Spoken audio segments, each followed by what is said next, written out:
How to add a music player widget on the home screen to easily access the songs playing on your phone without having to go in the app back and forth. This is for Realme phones, and let's get started.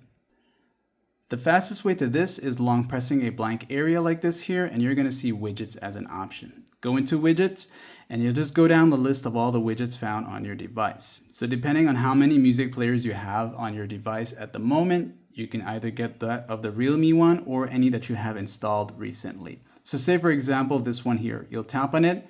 It's going to show you all the different sizes of widgets and types that you can get on your home screen for you.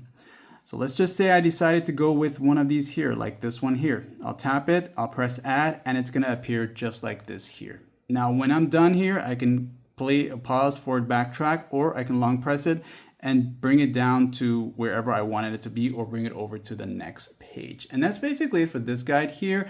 For the player, you can long press and remove it if you don't like it and choose another one, like and sub.